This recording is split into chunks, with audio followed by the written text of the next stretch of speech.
पिछले क्लास में हम लोग कहाँ तक पढ़े थे? लीवर के बारे में पढ़ चुके हैं। आज का जो टॉपिक है क्या है आपका? अग्न्याशय। क्या होता है अग्न्याशय और इसका कार्य क्या होता है समझिए। कहता है कि अमाशय के ठीक नीचे, कहां पर बच्चों? अमाशय के ठीक नीचे। अमाशय का मतलब क्या? पेट। अमाशय का मतलब क्या? पेट। पेट के ठीक नीचे तथा ग्रहणी को घेरे पीले रंग की क्या होती है? एक ग्रंथि होती है, जिसे क्या कहते हैं? अग्न्याशय कहते हैं। यानी क्या इसका रंग किस रूप का रहता है? पीला। कैसा रहता है? पीला। जैसे पीत का कैसा था? हरा। पीत का रंग कैसा है? आपसे ऑब्जेक्टिव में पूछ सकता है कि पीत का रंग कैसा होता है, तो क्या बोलेंगे? हरा। ठीक है ना? तो उसी तरह अग्न्याशय का रंग कैसा होता है? पीले रंग का। कहां पर यह होता है? अमाशय के ठीक नीचे, यानी पेट के ठीक नीचे। ठीक है ना? कहता है कि अमाशय के ठीक नीचे तथा ग्रहणी को घेरे पीले रंग की क्या होती है? एक परत होती है, जिसे हम लोग क्या कहते हैं? अग्न्याशय कहते हैं। अब देखिए इसमें क्या है, कहता है इसमें भिन्न भिन्न प्रकार के एंजाइम पाए जाते हैं। देखिए यही जो है ना आपका क्या है? ये क्या आपका अग्न्याशय है। क्या है? अग्न्याशय है। ठीक है ना? जो अब देखिए ये जो आपका है ये किसका है? अमाशय का है। जो ये ऊपरी सीमा, अमाशय की ऊपरी सीमा को क्या कहते हैं? कार्डियक कहते हैं ना। और सबसे निचली सीमा क्या कहते हैं? शिरा को पाइलोरिक। सबसे ऊपरी सीमा को क्या कहते हैं? अमाशय के सबसे ऊपरी सीमा क्या कहते हैं? कार्डियक। और सबसे निचली शिरा को क्या कहते हैं हम लोग? पाइलोरिक। इतना तो हम लोग जानते हैं, पढ़ चुके हैं। और बीच वाला भाग को क्या कहते हैं? कुंडी कहते हैं।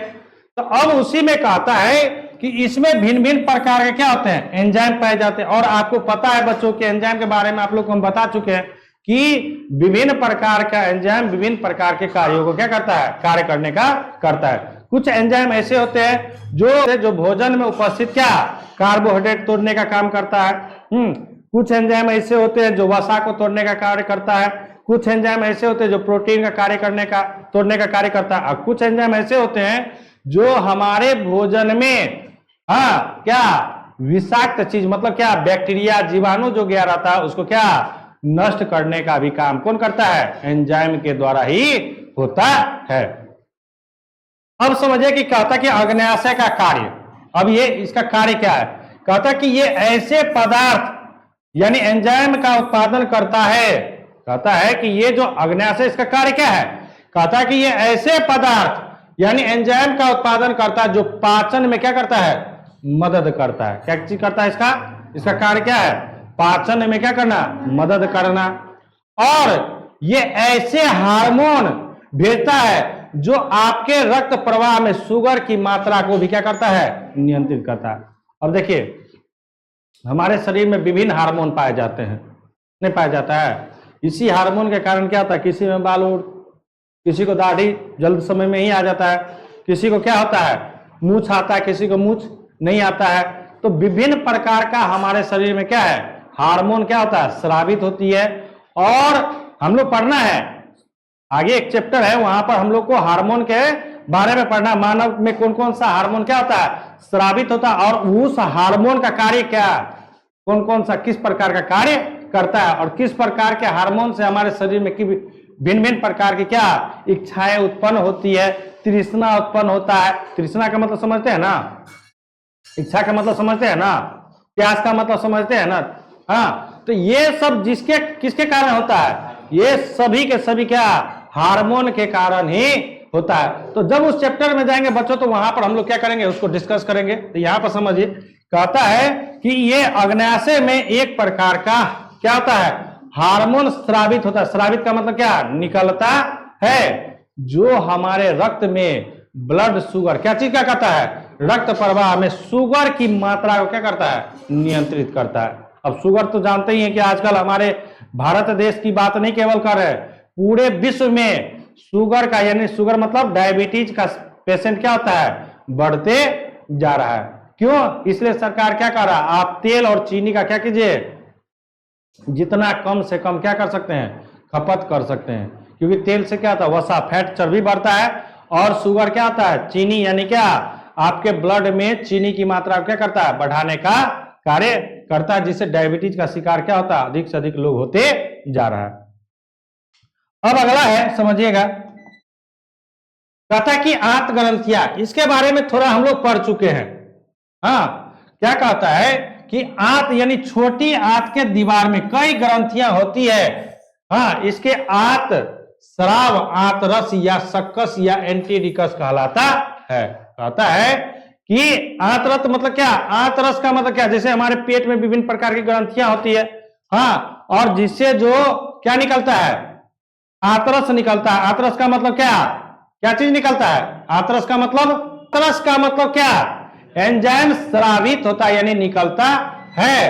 कहता कि आंतरस के एंजाइम तथा भोजन के विभिन्न जटिल अवयव अघुलनशील अणु एवं घुलनशील अणु छोटे छोटे अणुओं में क्या होता है, बदल जाता है, जिसे क्या कहते हैं हम लोग, कायम कहते हैं। तो कायम हम लोग पढ़े हैं कि नहीं पढ़े हैं, छोटी आंत में पढ़े ना, अमाशय में जाकर हम पढ़े थे ना कि अमाशय में क्या होता है कि जितना भी आपका भोजन गया हुआ है वो टूट टूट कर, यानी एंजाइम वहां से जो निकलता है, जो हम लोग का जो भोजन ठोस हो जाता है ना, उस ठोस को क्या करता है, जल लेते हम लोग ग्रहण करते हैं ना, उसमें क्या करता है, उसको तोड़ने का कार्य करता है, जो लय के रूप में रहता है, उसी लय को क्या कहते हैं हम लोग, कायम कहते हैं।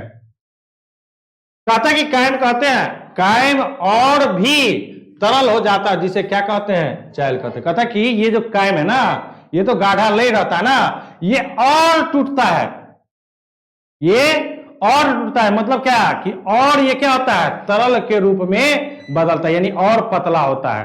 तो जैसे हम लोग कोई गाढ़ा लय बनाते हैं, और गाढ़ा लय को यदि पतला लय करना है तो क्या करते हैं, उसमें जल मिला देते हैं, यही करते हैं। तो यहां भी कहता है कि ये जो आपका कायम है ना, और भी तरल हो जाता है, और जो तरल रूप में जो बदलता है ना, उसको क्या कहते हैं हम लोग, चाइल कहते हैं।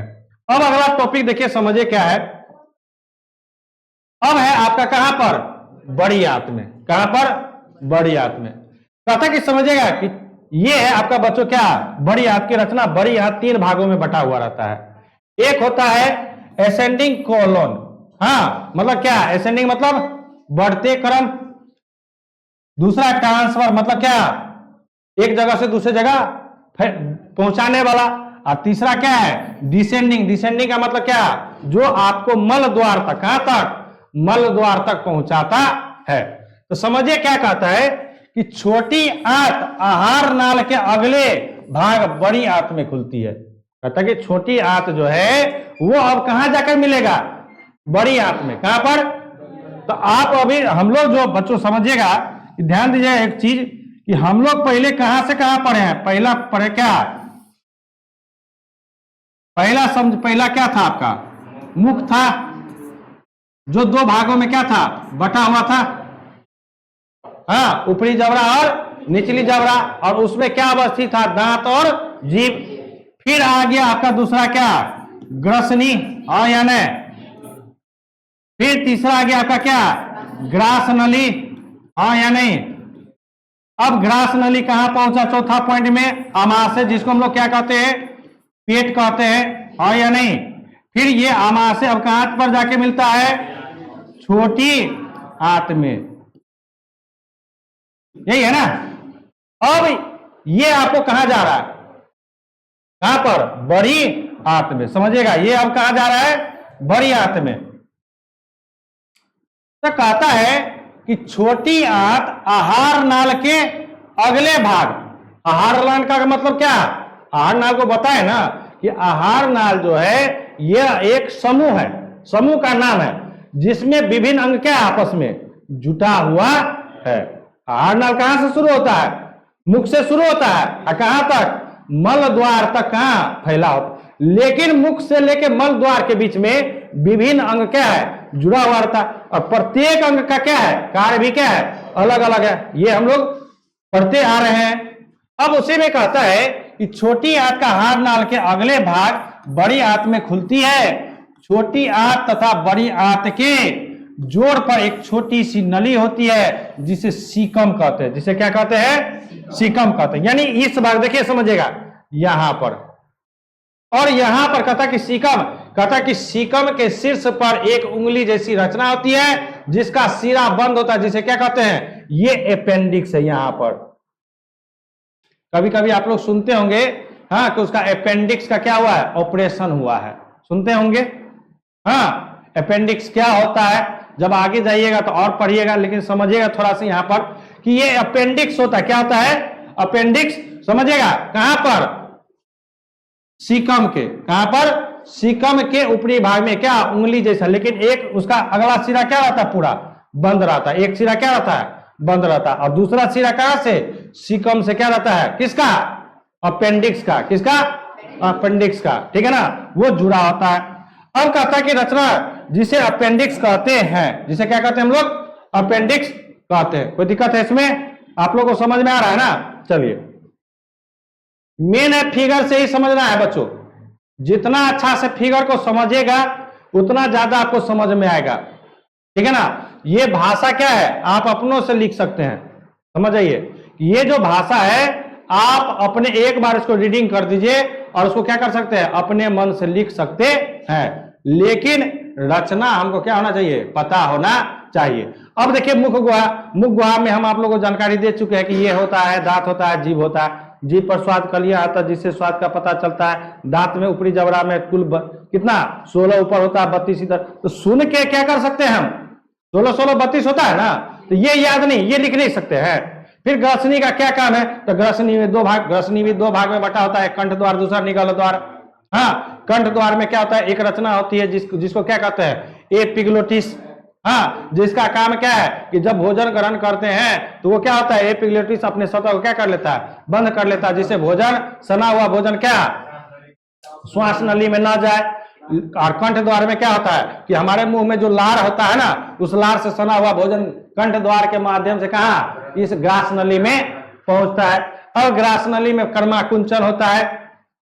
कर्माकुंचन का मतलब क्या है, जैसे हमारा दिल क्या होता है, धड़कता, हमारा शरीर श्वसन क्रिया लेते तो क्या होता है, हाँ एक बार क्या होता है, शीतलन और सिकुड़न दोनों होता है कि नहीं होता है। तो ये जो होता है जिसको कर्माकुंचन कहते हैं, जिससे भोजन सड़क सड़क के कहा, अब कहां पहुंचता है, अमाशय में। अमाशय में क्या होता है, विभिन्न प्रकार के क्या होता है, जठर ग्रंथियां होती है, जिससे विभिन्न प्रकार के क्या जठर रस स्रावित होते हैं, और वो जठर रस क्या करते हैं, उस भोजन को तोड़ने का कार्य करता है, यानी मदद करता है। फिर अब भोजन कहा गया, छोटी अमाशय से कहा जाएगा छोटी आंत में। अब छोटी आंत भी 3 भागों में बटा होता है, क्या क्या आपका होता है, ग्रहणी, हाँ जेजुनम और इलियम। सबकी लंबाई कितनी कितनी है ये भी हम बता चुके हैं, हाँ कि छोटी आंत की मेन तो छोटी आंत की लंबाई कितना है 6 मीटर, और उसका चौड़ाई कितना है 2.5 सेंटीमीटर। क्लियर है। अब वहां से क्या है कि छोटी आंत के सबसे पहले ग्रहणी में जाएगा, जिसको डुओडेनम कहते हैं। हाँ, वहां उसकी लंबाई कितना होता है 20 से 25 सेंटीमीटर। वह सबसे छोटा भाग होता है, जो कहां किससे जुटा रहता है, जो अमाशय के पाइलोरिक भाग से जुटा हुआ रहता है। और फिर जेजुनम के ऊपरी सतह से क्या होता है, जुड़ा हुआ। जेजुनम क्या है, हमारा छोटी आंत का मध्य भाग है, हाँ हाँ, जिसकी लंबाई कितना होता है 2.5 से 3 मीटर के बीच में होती है, ठीक है ना। फिर आपका सबसे जो छोटी आंत का जो बृहत भाग होता है, यानी लंबा भाग होता है, वो क्या होता है, हाँ इलियम, जिसकी लंबाई 3 मीटर से क्या होता है 3 मीटर के लगभग, हाँ 3 मीटर या 3 मीटर से क्या होता है लगभग के बराबर होता है। और इसी में क्या होता है, हाँ भोजन का पूर्ण पाचन होता है। और उसी भाग में उंगली का आकार का क्या होता है, एक रचना होता है जिसे रंसाकुर कहते हैं। और उसका काम क्या है, हाँ कि जो प्रोटीन वगैरह जो टूटा हुआ है, जो कार्बोहाइड्रेट वगैरह जो हाँ टूटा हुआ है, उसको अवशोषित करके कहां पर, ब्लड में मिला देना। अब छोटी आंत से कहां जाएगा भोजन, बड़ी आंत में। बड़ी आंत में क्या है तो देख लीजिए कि बड़ी आंत में क्या हो रहा है, बड़ी आंत की रचना क्या है, तो बड़ी आंत भी क्या 3 भागों में बटा होता है, हाँ। और बड़ी आंत और छोटी आंत जहां पर जुटा रहता है उसको क्या कहते हैं, सीकम कहते हैं। उसको क्या कहते हैं, ध्यान रखिएगा, देखिए सबके जोड़ का नाम है, हाँ जितना भी अंग एक दूसरे अंग से क्या करता है, जुड़ता है, सभी अंग का अपना अपना क्या है नाम है। तो कहां पर वो जुड़ता है, सीकम पर जुड़ता है। कहां पर जुड़ता है, सीकम में ही एक रचना होती है जो उंगली के आकार का होता है, जिसको क्या कहते हैं, अपेंडिक्स कहते हैं। हाँ, अपेंडिक्स का जो अगला सिरा होता है वो पूरा क्या होता है, बंद होता है। क्या होता है, बंद होता है। कभी कभी अपेंडिक्स बढ़ने के कारण क्या होता है बच्चों, पेट में दर्द होते रहता है। पेट में क्या होते रहता है, दर्द होते रहता है। तो कभी कभी आप लोग सुनते होंगे कि अपेंडिक्स का क्या होता है, ऑपरेशन किया जाता है। ठीक है, अब इसके बारे में, बड़ी आंत के बारे में भी हम लोग क्या करेंगे, पढ़ेंगे, समझिए क्या कहता है। अब बड़ी आंत का कार्य क्या है, बड़ी आंत का कार्य क्या है, तो कहता है कि छोटी आंत से गुजरकर भोजन जब बड़ी आंत में पहुंचती है, तो बार बार तो यही बच्चों हम बता रहे हैं ना, क्या बोल रहे हैं आप लोग को, कि भोजन जाने का प्रोसेस है, एक जगह से दूसरे जगह, दूसरे जगह से तीसरे जगह जा रहा है। तो अब जो छोटी आंत से भोजन कहां गया, बड़ी आंत में। तो बड़ी आंत में जो भोजन गया है, तो कहता कि पहुंचता है तो पाचन प्रक्रिया द्वारा भोजन में लिक्विड में बदल जाता है। लिक्विड का मतलब क्या, तरल पदार्थ। लिक्विड का मतलब तरल पदार्थ में क्या होता है, बदल दिया जाता है, और अधिकांश पोषक तत्व अवशोषण कर लिए जाते हैं। कहता है कि तरल तो रूप में बदल गया, उस तरल में से कौन सा रंसाकुर तो क्या किया रहता है, अवशोषित कर लिए रहता है ना। अधिकांश जो पोषक तत्व है उसको क्या किया रहता है, खींच लिया रहता है, उसको कहां पर मिला दिया जाता है, ब्लड में। कहां पर, ब्लड में। ये था किसका, बड़ी आंत का कार्य। अब इसमें थोड़ा सा देखिए कि ये भी आपका क्या है, आप लोगों को बताया जस्ट अभी क्या, कि ये कितने भागों में, 3 भागों में। हाँ, कौन सा, 3 भागों में। तो देखिए सबसे पहला है असेंडिंग। अब बड़ी आंत भी 2 भागों में बढ़ता है। बड़ी आंत भी कितने भागों में, 2 भागों में। एक होता है कोलन और दूसरा क्या होता है, मलाशय। समझिए, एक होता है कोलन और दूसरा क्या होता है, मलाशय। कोलन जो है ना 3 भागों में बटा होता है, समझिएगा। कोलन जो है आपका वो 3 भागों में, जिसको हिंदी में क्या कहते हैं, ऊपरगामी। जिसको हिंदी में क्या कहते हैं, ऊपरगामी। और दूसरा क्या है, अनुप्रस्थ। और तीसरा क्या है, अधोगामी। ऊपरगामी का मतलब समझेगा, ऊपरगामी का मतलब क्या, कि ये जो अपचा भोजन है ये उसको ऊपर की ओर ले जा रहा है। फिर क्या है, दूसरा क्या है, अनुप्रस्थ। अनुप्रस्थ का मतलब क्या है, इसको ट्रांसफर कर रहा है, यानी यहां तक गया, यहां से इसको क्या कर रहा है, यहां तक पहुंचा रहा। और तीसरा जो डिसेंडिंग, हाँ, जिसको अधोगामी कहते हैं, उसका काम है कि वहां से अपचा भोजन को कहां तक, मलाशय तक क्या करना, पहुंचाना। कहां तक पहुंचाना, मलाशय तक। क्योंकि ये जो कुंडलित रचना है, ये सारा का सारा क्या है, कुंडलित है। तो एक ऊपर चढ़ेगा, फिर इसको इसे ट्रांसफर करेगा, और फिर वहां से क्या, मलाशय का जो द्वार है उधर की ओर क्या करेगा, उसको भेजने का कार्य करेगा। तो समझिए, देखिए क्या कहता है। कहता कि बड़ी आंत मुख्यतः कितने, 2 भागों में बटा होता है। पहला कोलन है, दूसरा क्या है, मलाशय, या जिसको हम लोग क्या कहते हैं, रेक्टम कहते हैं। अब देखिए ये कोलन होता क्या है बच्चों। कहता कि अधोगामी कोलन रेक्टम में खुलता है, जो अंत में मल द्वार के द्वारा शरीर से क्या होता है, बाहर खुलता है। कहता अपचा भोजन। अपचा मतलब, अपचा का मतलब क्या, जो हमारे शरीर के लिए क्या लायक नहीं है। सीधा समझिए, जो हमारे शरीर के लिए क्या है, लायक नहीं है। कहता कि अपचा भोजन इलियम से कहां तक, कोलन से होते हुए कहां, रेक्टम मतलब मलाशय तक पहुंचता। अब कोलन का कार्य क्या है, तो कोलन का क्या कार्य समझेगा, भोजन के पचे हुए हिस्से को निर्जलित करना। निर्जलित मतलब कि अपचा भोजन में जो जल है ना, जो अपचा भोजन में क्या है, जल है, उसको जल को क्या करना, हटा देना।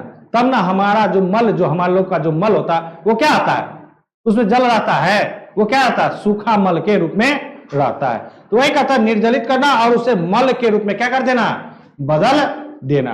अब कहता कि कोलन कितने भागों में, अभी जस्ट बताया बच्चों की कोलन कितने भागों में बटा होता है, 3 भागों में। कौन कौन सा, एक क्या है आपका, हाँ, ऊपरी गामी, जिसको एसेंडिंग कोलन कहते हैं। दूसरा क्या, अनुप्रास, जिसको क्या कहते हैं, ट्रांसफर। और तीसरा क्या, अधोगामी मतलब डिसेंडिंग। तो हम लोग तो एसेंडिंग ऑर्डर, डिसेंडिंग ऑर्डर तो पढ़े है ना। एसेंडिंग का मतलब क्या, बढ़ते हुए क्रम को क्या कहते हैं, एसेंडिंग। हाँ, और ट्रांसफर का मतलब क्या, यहां है यहां पहुंचा दीजिए। हाँ, एसेंडिंग का मतलब क्या, बढ़ते क्रम।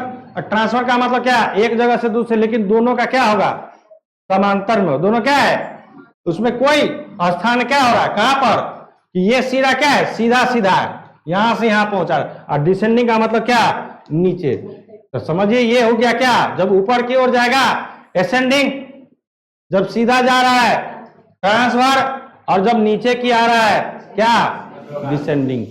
क्लियर है? कोई दिक्कत है इसमें? नहीं। चलिए आगे। अब है आपका क्या है? मलाशय। लास्ट आपका क्या है? मलाशय है कि नहीं है? मलाशय है ना। कहता कि बड़ी आंत के कहां पर, समझिएगा कि बड़ी आंत के आखिरी हिस्से, बड़ी आंत के आखिरी हिस्से समझिए थोड़ा सा। अब देखिए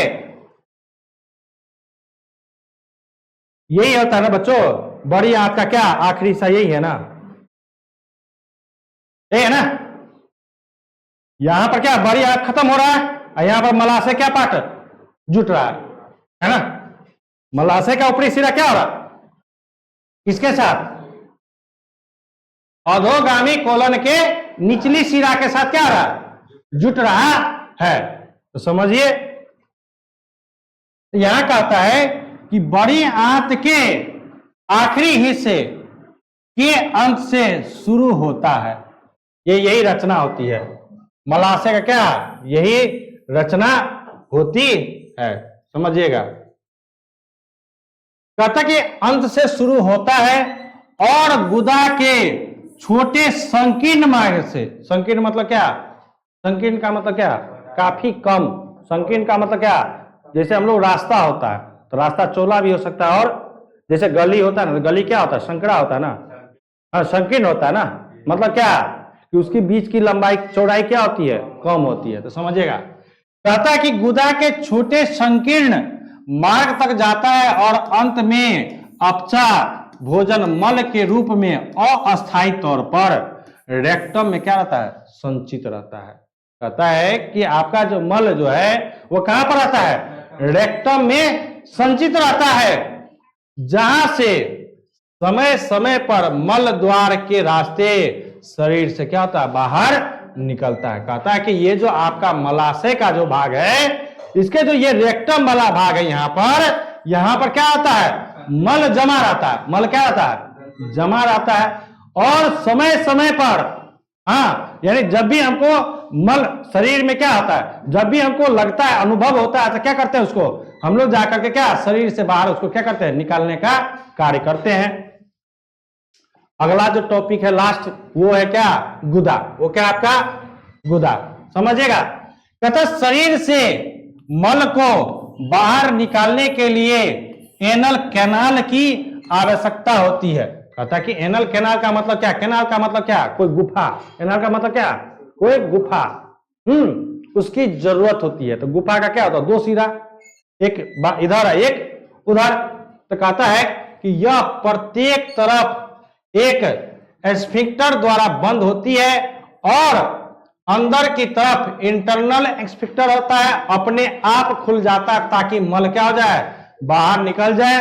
और बाहरी एस्फिंक्टर क्या? वह है जिसे आप तैयार होने पर मल को बाहर निकालने के लिए क्या करते हैं? नियंत्रित करते हैं। तो इस तरह से क्या होता है बच्चों कि भोजन का पूर्ण पाचन की क्रिया क्या होती है? पूर्ण होती है। और इसमें देखे कि कौन कौन सा आपको क्या भाग क्या लिया है? साझेदार हुआ है।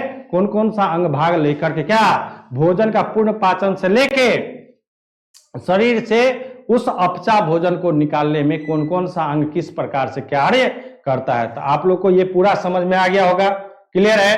तो आप लोग का बच्चों आज क्या फर्स्ट चैप्टर क्या हो गया? थ्योरी खत्म हो गया है। अब आप लोग अपना क्वेश्चन आंसर क्या कीजिएगा? बनाइएगा। जो भी क्वेश्चन आंसर प्रॉब्लम होगा उसको हम क्या करेंगे? क्लास में सॉल्व करेंगे। कोई दिक्कत है? ठीक है।